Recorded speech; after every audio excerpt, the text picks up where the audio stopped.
Welcome back. Today's topic is photosynthesis. Photosynthesis is one of the two major ways in which organisms obtain energy from their environment. Using this mechanism, autotrophs, producer organisms such as plants, transform solar energy into chemical energy in the form of ATP. They then use this energy to produce organic matter. This organic matter then becomes a source of energy for consumers, heterotroph organisms such as humans. We also use this energy to bring comfort to our lives. We use fossil fuels to produce electrical energy, heat or cool our houses, or run our machines, like our cars. Now I will introduce today's protocol and the material you will need for this. You will need a couple of leaves that must be incubated under light for a couple of hours. You will need enough water in a clear container to absorb heat from light source. A clear container as your reaction chamber. A USB link as an interface to connect your sensor into the computer. A carbon dioxide gas sensor to measure the amount of carbon dioxide in your reaction chamber. A light source for leaves. Connect your USB link into the USB port of your computer. Connect one end of your cable into your carbon dioxide gas sensor and the other end to your USB link. You open your Pasco Capstone software or any other software you wish to use. I'm using Pasco Capstone right now. When you open it up, I will select this option with one table and a graph. And then you must select your measurements. So I will measure the amount of carbon dioxide in the reaction chamber. So I will select carbon dioxide concentration for one variable, and the other I will measure it as a function of time. So I will select time. And you can set it up to whatever parameters you wish to use. I will use minutes for time and parts per million for carbon dioxide concentration. And you will do the same on the graph. I will select carbon dioxide concentration on the y-axis because that's what I measure. And it will set it to time automatically. But as you can see here, time on the graph shows seconds as unit. I will change it to minutes. And I don't care much about the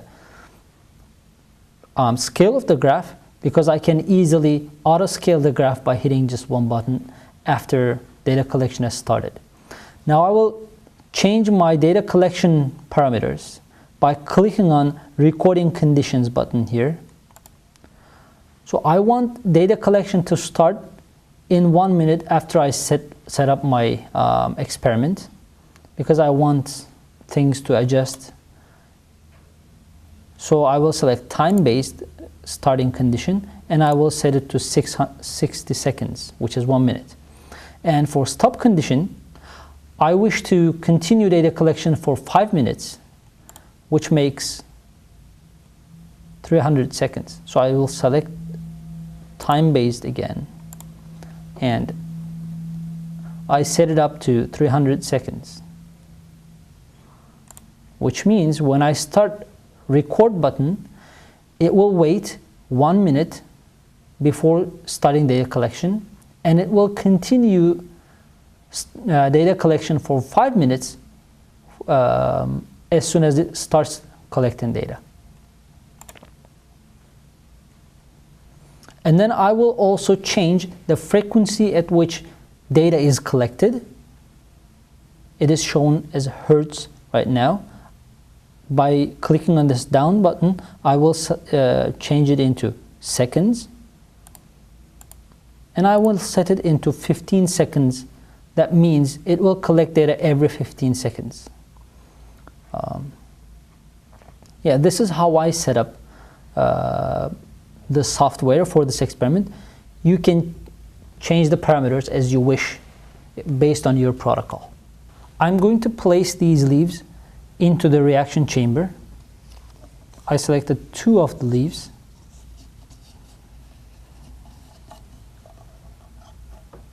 I'm trying to arrange them so that they can receive the most light from the light source.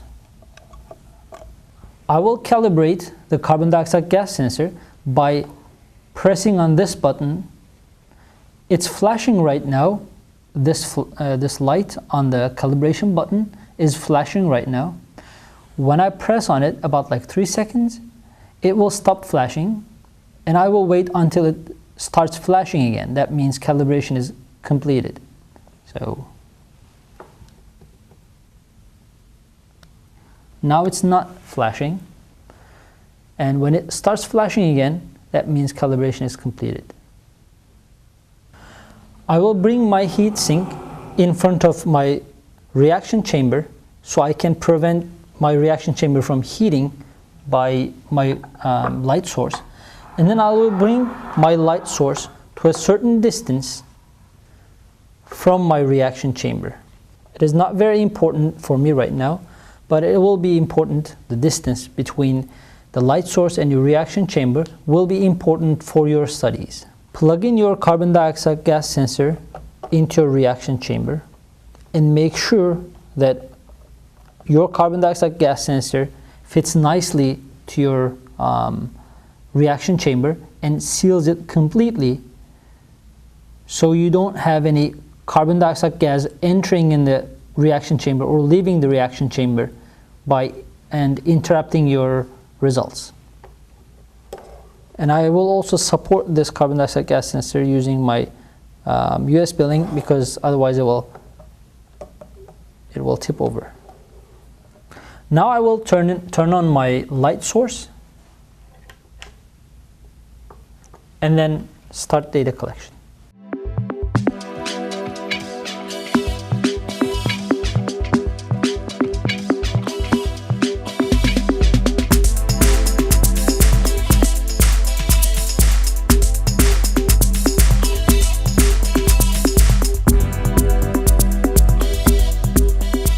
Now data collection is complete for the light part of this experiment, but my graph is not scaled, as you can see here.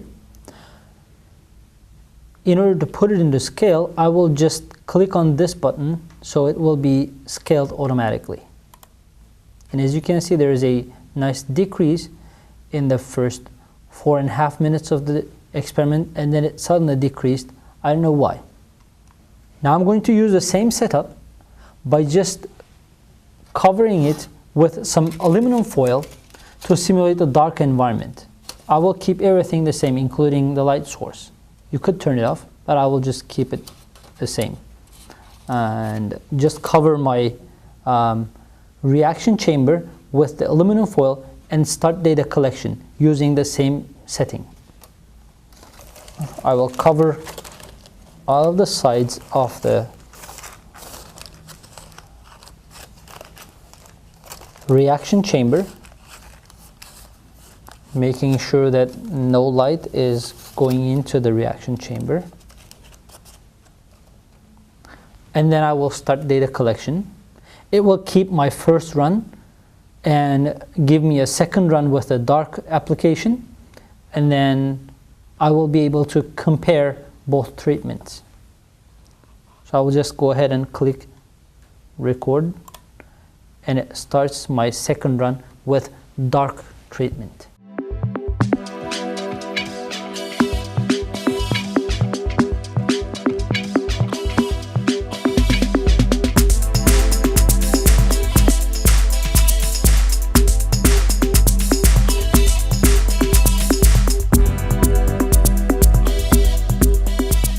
Now data collection is complete. I will first scale the graph and then discuss some data in this dark treatment, and then I will compare the change in carbon dioxide level in light treatment and dark treatment, because in dark treatment carbon dioxide amount has increased, while in the light treatment it has decreased. It decreased due to photosynthesis in light treatment, and it has decreased due to cellular respiration happening in plant cells during dark treatment. And that way we will have the chance to compare rate of photosynthesis and rate of cellular respiration in this plant. So in order to scale your graph, you go ahead and click this auto scale button and it will scale the graph for you. Now you can see that this trend, that carbon dioxide level increases following this trend. However, you have some interruption in your data collection. This is probably due to the random motion of the carbon dioxide molecules. Because how carbon dioxide gas sensor measures the amount of carbon dioxide in an environment is that carbon dioxide gas passes through these holes, and using the infrared light inside the carbon dioxide gas sensor, it measures the amount of carbon dioxide gas. But since carbon dioxide gas is moving randomly within the reaction chamber, sometimes more carbon dioxide passes and sometimes less carbon dioxide passes through these holes. And probably on these occasions, there are very large amounts of carbon dioxide gas comparing to this trend, and very low amounts of carbon dioxide gas has passed through these holes, giving you these interruptions. But I'm not sure about the true reason of this. This is my guess. So this is the data that we collected for dark treatment and how carbon dioxide level has changed during dark treatment. And this is run 2. Now I'm going to go ahead and select the first run from this menu and deselect the second run. I will also select first run data table for the first run. As you can see, I can't see it here because of my scale. I must auto scale the graph again so I see the entire data. Now I'm going to calculate the rate of photosynthesis using this data, but I don't want to use the last portion of the data, which includes this dramatic increase, which I can explain. So I will just use the selection tool by clicking on this and select the first 4 minutes of my data collection. And then I will hit linear fit button and select linear fit, which will give me the amount of decrease in this. So my slope is 29.8 parts per million per minute. I will go to this tab and create a table here for light treatment and dark treatment, and that is the rate of photosynthesis. Select this and merge these cells, type in rate of photosynthesis. It's not rate of photosynthesis, it's rate. So I like to have all the entries in the middle of the cells. So I will select this, and I also select that. All right. Now, the rate for photosynthesis on light application was, I'll go back to capstone again. It was 29.8. I will just round it to 30. It was 30. And the rate of cellular respiration in dark environment was, I will also have to calculate that too, so I'll go back to second run and auto scale it, and I will just do the linear fit for the entire data set.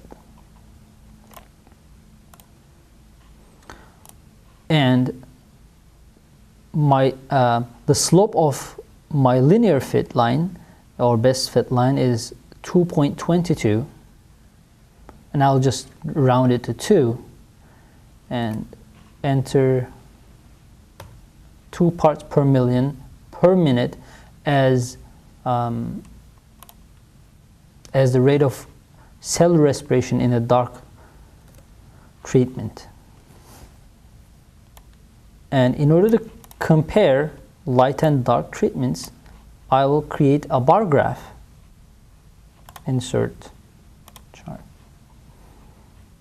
I will select a column chart. And I'll just click insert. What I can type in here is change in carbon dioxide level in light and dark environments. I label my horizontal axis as treatment because I have 2 types of treatments, that is light and dark. It is indicated in the legends, and I will label my left axis, y-axis, as rates. Unit for this is parts per million per minute.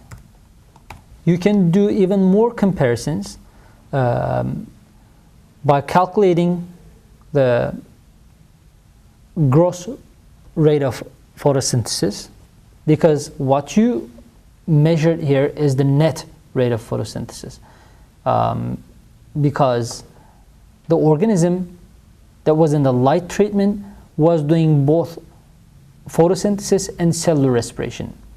So you must account for the cellular respiration too. You must add the amount of carbon dioxide removed from the container by the cellular respiration process by calculating the rate of cellular respiration in dark environment. And you can make your simple arithmetic to calculate the gross rate of photosynthesis. You have just watched the protocol with which you can study photosynthesis. Using this protocol, you can study what's necessary for this process and calculate the rate of photosynthesis. You can do even more studies by just doing little modifications to the protocol. Now it's your turn. Pose a scientific question about photosynthesis and design your investigation using this protocol.